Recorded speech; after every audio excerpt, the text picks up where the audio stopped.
ओम नमो भगवते वासुदेवाय। ओम नमो भगवते वासुदेवाय। नारायण नमस्कृतं नरं चैव नरोत्तमं देवीं सरस्वती व्यासं ततो जयमुदीरये। नष्टप्रायेषु अभद्रेषु नित्यं भगवते सेवया। भगवती उत्तमश्लोके भक्ति भवति नैष्ठिके। ॐ अज्ञानतिमिरान्धस्य ज्ञानाञ्जनशलाकया चक्षुस्मिलितं येन तस्मै श्रीगुरुवे नमः। श्रीचैतन्यविशिष्टं स्थापितं येन भूतले स्वयं रूपं गदामह्यं ददाति कृष्णपदान्तिकम्। ॐ विष्णुपादाय कृष्णप्रेष्ठाय भूतले श्रीमते भक्तिवेदान्त स्वामीति नमस्ते सरस्वती देवे गौरवाणी प्रचारिणे निर्विशेष शून्यवादी पाश्चात्यदेशतारिणे वाञ्छाकल्पतरुभ्यश्च कृपा सिन्धुभ्येव च पतितानां पावनेभ्यो वैष्णवो नमः। जय श्री कृष्ण चैतन्य प्रभु नित्यानंद श्री अद्वैत गदाधर शिवासादि श्री गौर भक्तवृंद। हरे कृष्णा कृष्णा कृष्णा हरे हरे हरे राम राम राम हरे हरे। नमो विष्णुदेव कृष्णेष्ठाय भूतले श्रीमते भक्ति कृपापदने गौरवधर्म नागरमुक्तारिणे।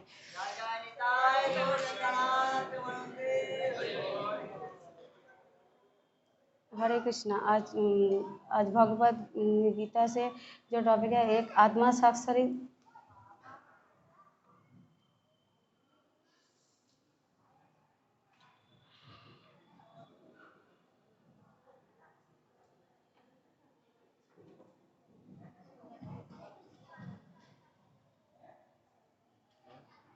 आज का टॉपिक है आत्मा साक्षात्कारी पुरुष के दृष्टिकोण कैसे होते हैं। जैसे हमें पता है जीव इस दुनिया में कर्म करते हैं और अच्छे बुरे दोनों को प्राप्त करते हैं, तो इसके लिए हम भगवान को खोज नहीं सकते। जैसे कि बारिश होता है भूमि में, तो आम का भी पेड़ उगता है और नीम का भी पेड़ उगता है। तो आम का बीज बोया तो आम का भी बीज बोया तो आम का ही पेड़ उगेगा, नीम का बोया तो नीम का ही पेड़ उगेगा। तो हम ये नहीं बोल सकते जे नीम का पेड़ हमारे गार्डन को क्यों खराब कर दिया।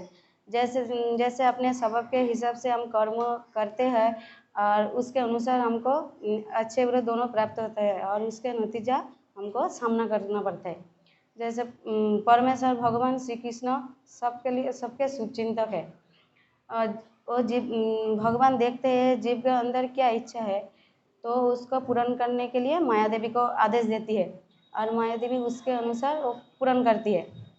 और एक ब्राह्मण एक पंडित का चेतना कैसे होते हैं। जैसे एक हाथी हो, एक कुत्ता हो, एक गाय हो, एक चंडाल हो, वो सबको एक समान देखते हैं। तो कोई व्यक्ति बोलेगा ब्राह्मण तो सत्वगुण में है, हाथी तो रजोगुण में है और चंडाल तो तमोगुण में है। तो वो सबको शरीर को नहीं देखते, सबके शरीर के जो आत्मा होता है वो आत्मा को देखता है। आत्मा गुणातीत होता है, भगवान भी गुणातीत होता है, दोनों दिव्य है, दोनों सच्चिदानंद स्वरूप है। तो भगवद गीता में पंचम अध्याय 17 नंबर श्लोक में भगवान ने बताया है तद्बुद्धय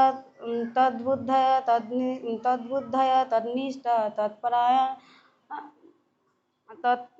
तत्परायण गच्छन्ति अपूर्णवित्तं ज्ञानं निरतकल्मषा। तो जब मनुष्य के मन बुद्धि सब कुछ भगवान में स्थिर हो जाता है और बहु पूर्णांग द्वारा शुद्ध हो जाता है, तभी मुक्ति के पथ पर अग्रसर हो जाता है। जैसे कोई ज्ञानी व्यक्ति हो, लोभी व्यक्ति हो और कामी व्यक्ति हो, वो लोग अपने बल बुद्धि पर इस दुनिया में भोगना चाहते हैं और अधोगत को प्राप्त करते हैं। और भक्ति मार्ग रह के हम भक्ति मार्ग रह के हम दिव्य ज्ञान को प्राप्त कर सकते हैं।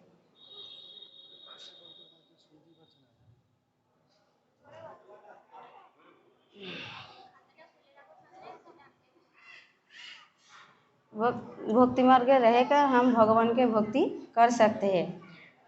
जैसे गच्छति पुनरावृत्तम ज्ञानम निर्धुत कल्मषा, इसका मतलब है, कल्मषा का मतलब है हमारे मन जब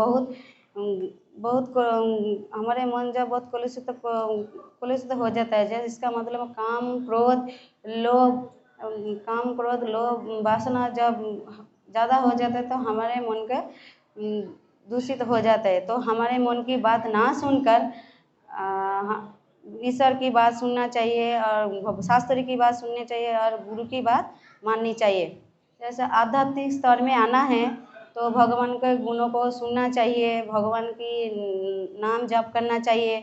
तो भगवान भक्त वत्सल गोविंद है, वो सबको हमेशा हम सबको बचाते हैं। जैसे कि द्रौपदी को बचाया, प्रहलाद महाराज को बचाया और गजेंद्र भी बचाया था। इस तरह हम भगवान का नाम सुनेंगे, उसको गुणों को सुनेंगे तो भगवान के ऊपर हमारा प्रेम बढ़ जाएगा और हम मुक्ति के पथ पर अग्रसर हो जाएंगे। दूसरा श्लोक, वैसे विद्या विनय संपन्ने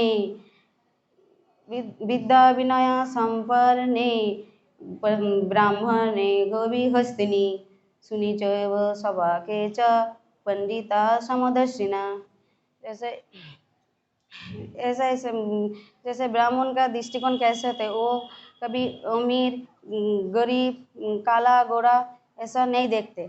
जैसे कि वो शरीर को सुंदरता को नहीं देखते। एक जो सिनेमा का हीरो होता है वो बहुत फेमस होता है। जब तक उसका सुंदरता है तब तक उसको सब लोग देखते हैं, जब तक उसका बुरापा नहीं आएगा तो उसको सब लोग देखते हैं। जब उसका जैसे हमारे शरीर में से आत्मा निकल जाएगा तो हमारे शरीर निष्क्रिय हो जाएगा। इसके लिए शरीर के ऊपर ज़्यादा आकर्षित नहीं होना चाहिए। और दूसरा एक एग्जाम्पल है, जैसे ए क्लास नरक है और बी क्लास भूमि है। तो एक व्यक्ति बोला मेरे को बी क्लास लेना है, और दूसरा जो बुद्धिमान व्यक्ति है उसने बोला ए बी दोनों में से मेरे को कोई भी नहीं चाहिए, क्योंकि उसको पता है इस दुनिया में हम क्यों आया है, भगवत नाम लेकर भगवत नाम लौटना है। तो और जैसे इस दुनिया में के रहते वक्त हमको दो व्यक्तियों का बात याद रखना चाहिए। जैसे कोई गोरा काला हो, धनी अमीर कोई भी है, सब लोग बीमार पड़ते हैं, सबके मृत्यु भी आते हैं। तो इसमें ज़्यादा नहीं होना चाहिए कि शरीर में अंदर जो आत्मा होता है उसका तुलना करना चाहिए। आत्मा कैसे होता है, तो मुक्त आत्मा बनकर हमेशा रहना चाहिए। ऐसा ही होता है साक्षात पुरुष का दृष्टिकोण। और साक्षात पुरुष उसका वो नीच कुछ नहीं देखते। जो साधारण लोग होता है वो जात पात छोटा बड़ा ऐसा को देखते हैं। तो हमको भौतिक दृष्टिकोण से नहीं देखना चाहिए, हम सही दृष्टिकोण से देखना चाहिए। कोई भी जीव को मारना नहीं चाहिए, काटना नहीं चाहिए। जैसे छोटा से छोटा भी जीव हो, सबके अंदर भगवान परमात्मा रूपे विराजमान होता है। इस सब भगवान के बच्चा है। तो भगवान को तो ऐसा एक साक्षात्कारी पुरुष का दृष्टिकोण ऐसा तो शरीर को नहीं देखता, हमेशा सब आत्मा समझता है। तीसरा श्लोक है तीसरा जो श्लोक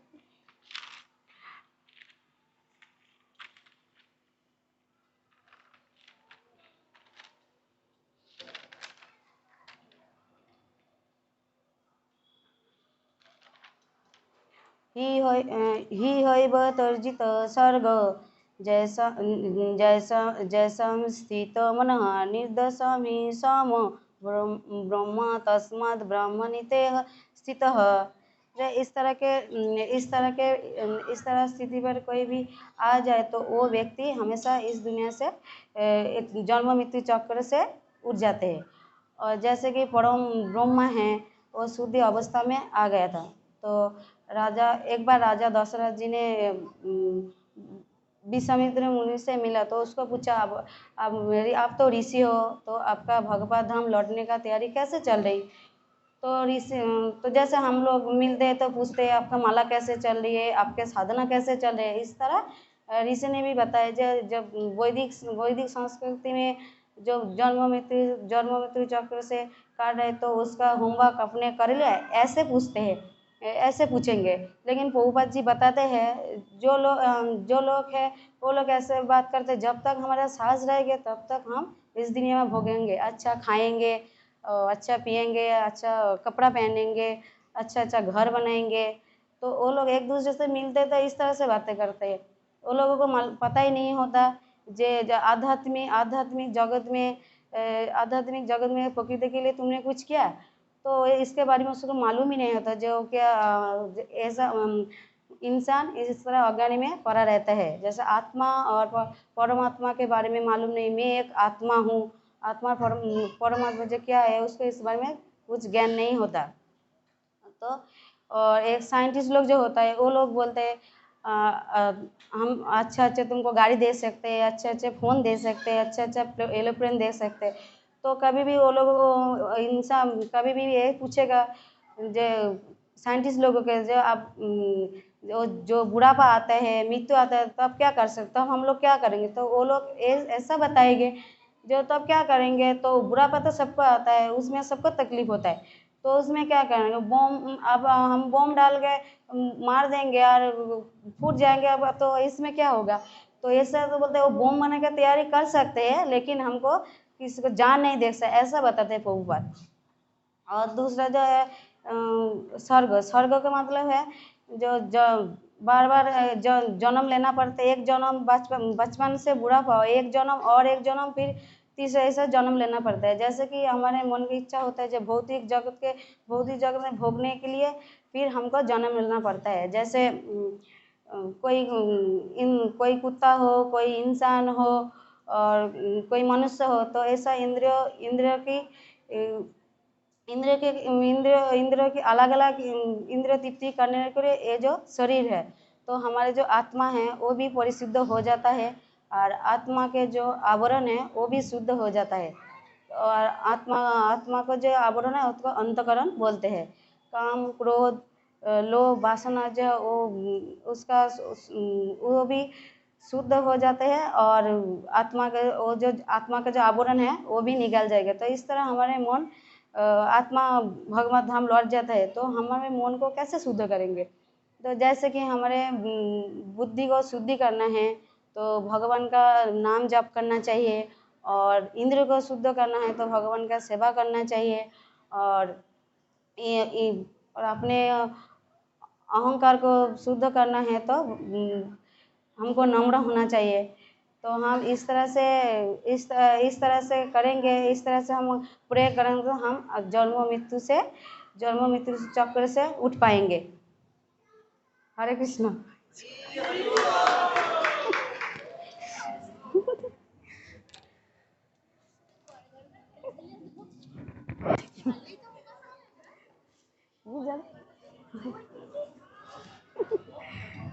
নিজে জানলাম 20 টাকা দিয়ে আয়। এটা দিয়ে এটা দাও।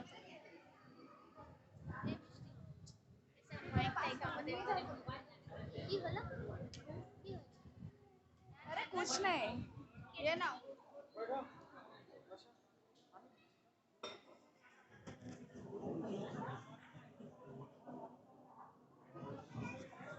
बंद हुआ कि नहीं हुआ है?